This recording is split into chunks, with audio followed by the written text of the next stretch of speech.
Happy New Year. Goodbye 2020. Hail 2021. I sure hope it's a good year. Please be seated.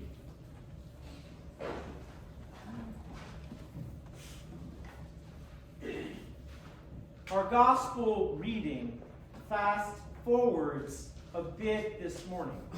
As you can see, I had a number of choices today, if you look in your leaflet. 2 choices from Matthew or a reading from Luke.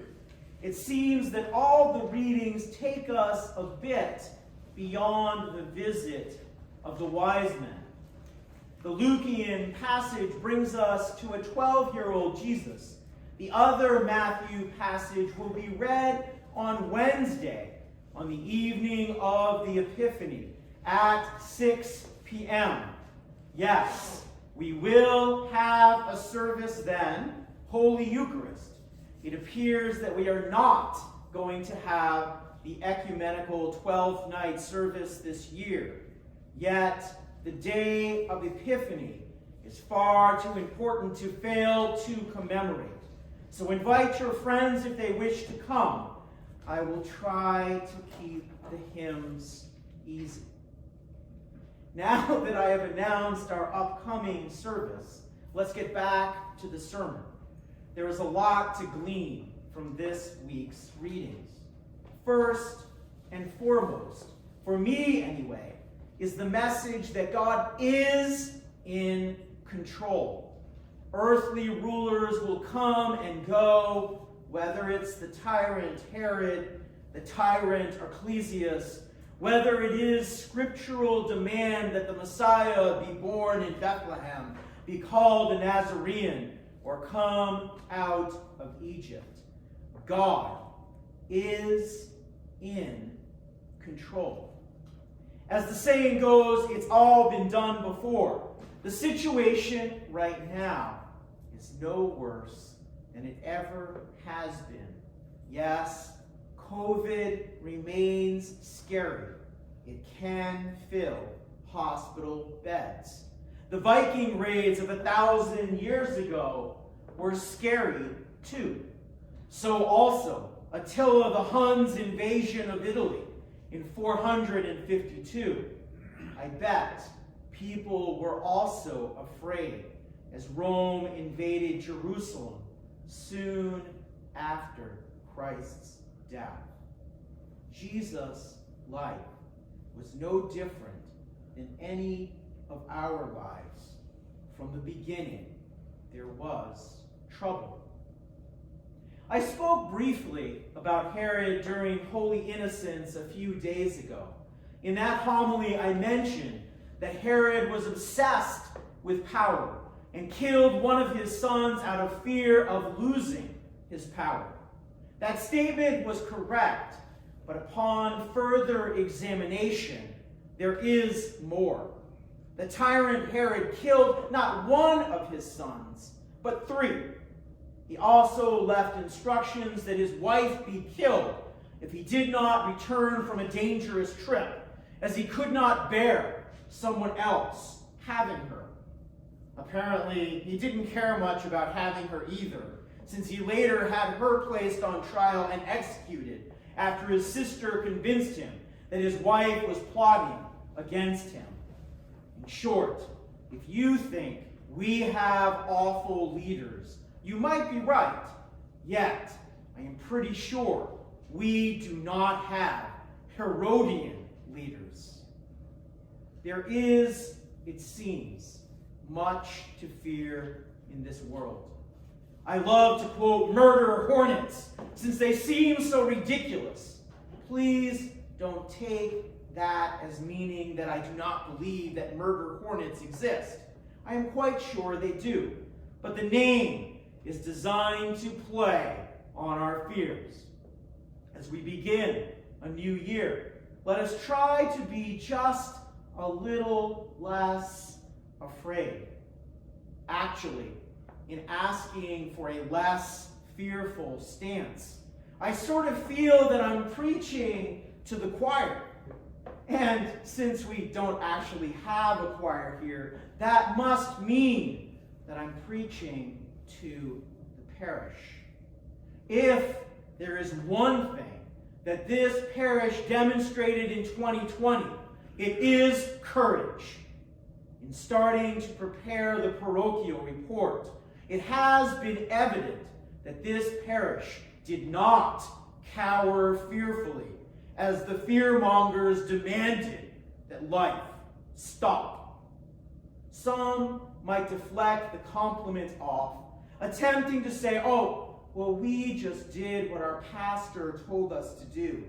Yet, from examining the records, looking a bit at what our parish attended and did not attend last year and in 2019, you folks don't blindly follow my lead.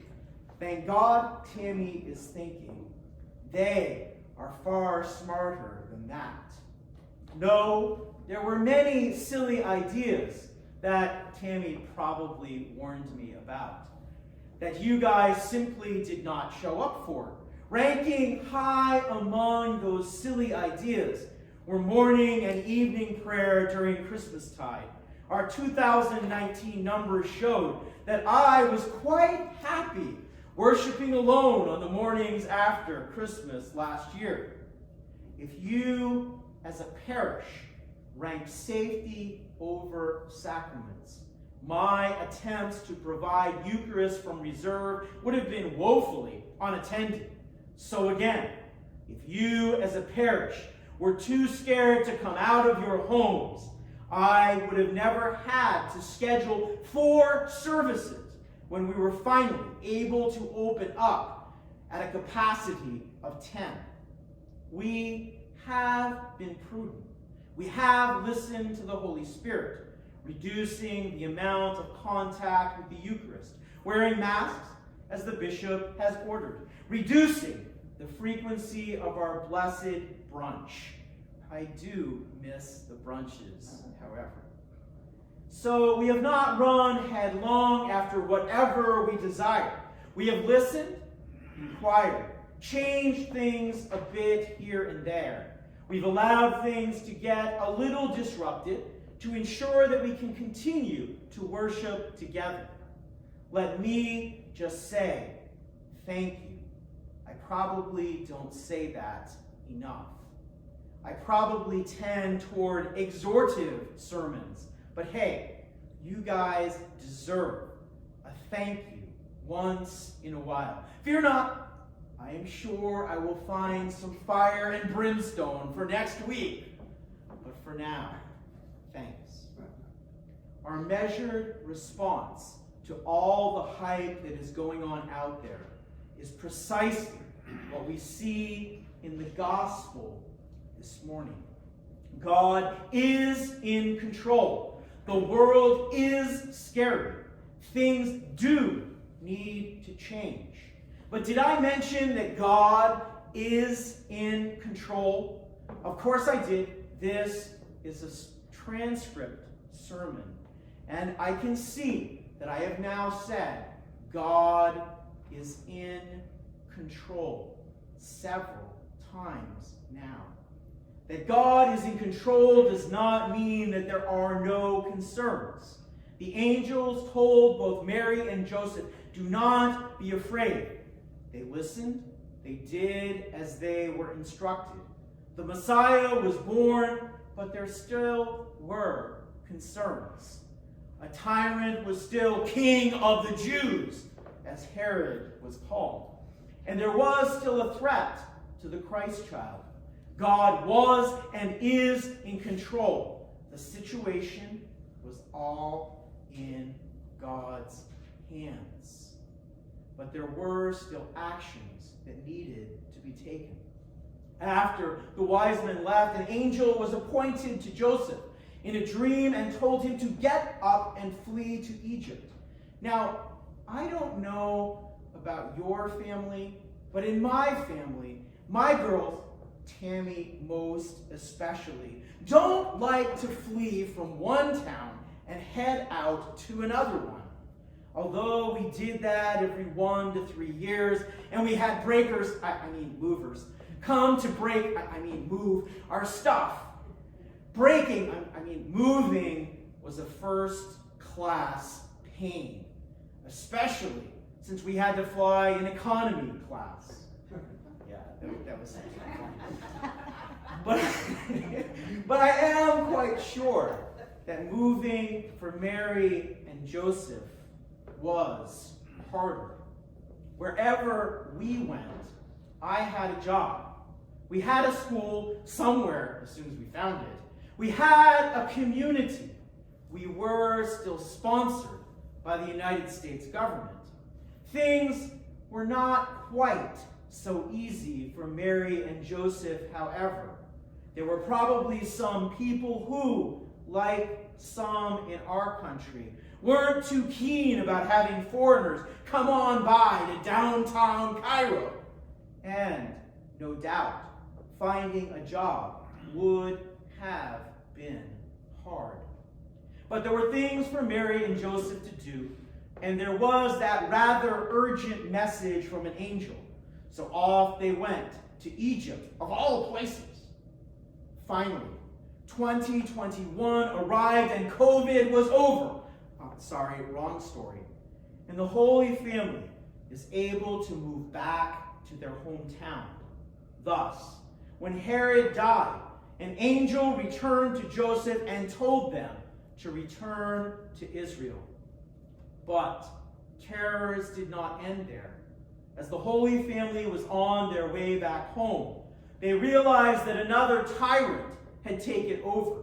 They feared this tyrant and asked if they should return. The answer was head on back, but make sure you wear your mask. Oh, sorry, wrong story again. And they settled in Nazareth. God was and is in control. Everything did not become a bed of roses. There were still hardships to endure. Intelligent minds still needed to think. The Holy Family still had to communicate with God. We may still need to pray about how to best open in 2021. But the biggest takeaway was God was and is in control. God desires to gather his people from the land of the north. God desires to gather his people from the farthest parts of the earth. The lame, the blind, those with child and in labor will be gathered too. Even though there will be weeping, we, as God's adopted children, are coming home. There are still things that will be troubling in the years to come. But through it all, God is there. God is with us. Emmanuel. Thanks for a great 2020. Thanks for your courage this year. Let's look forward to an even better 2021. This does not mean that there will be no challenges. Even the Holy Family had challenges. But as God's adopted children, let's continue our journey together into a new year. Watch out for murder hornets. We must be wise as serpents. We must be gentle as doves. The big takeaway for 2021 is this: God's got this.